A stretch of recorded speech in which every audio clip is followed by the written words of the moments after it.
مزمور داويت معرف 34 نእግዚአብሔር كل ጊዜ እባርኾ ውዳሴኡ ንሓዋሩ ኣብ ኣፈይ እዩ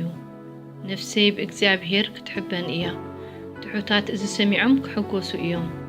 ንእግዚአብሔር ምሳይ ኣዕቢይዎ ንስሙ ሓቢርና ልዕል ነብሎ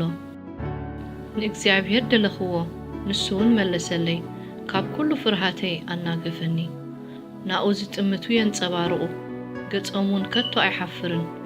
እዚ መስኪን እዚ ኣእወየ እግዚአብሔር ውን ሰምዖ ካብ ኩሉ ጸበበኡ ኣድሓኖ መልአኽ እግዚአብሔር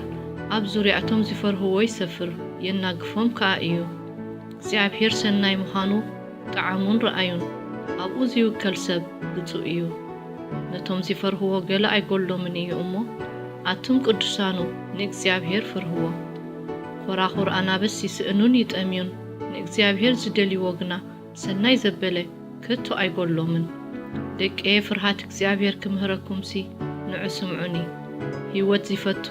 ጽቡቕ መዓልታት ክርኢ ዝደሊ ሰብ መን ኣሎ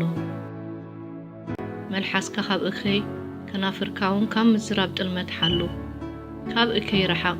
ሰናይ ከኣግበር ንሰላም ድለያ ሰዓባውን ኣዒንቲ እግዚአብሔር ናብ ጻድቃን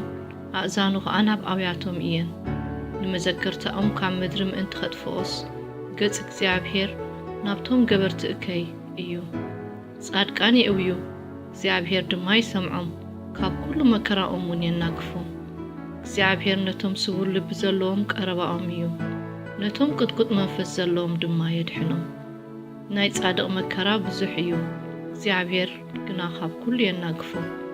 ንሱ ንኹለና ዓጽምቱ ይባልኸን ሓንቲ እኳ ኣይትስበርን ክፍኣት ንረሲእ ይቐትሎ ንጻድቕ ዝጸልኡ ከዓ ክኹነኑ እዮም እግዚአብሔር ንነፍሲ ባሮቱ ይብጀወን ካብቶም ኣብኡ ዝዕቀቡ ከዓ ሓደ እኳ ኣይኩነንን እዩ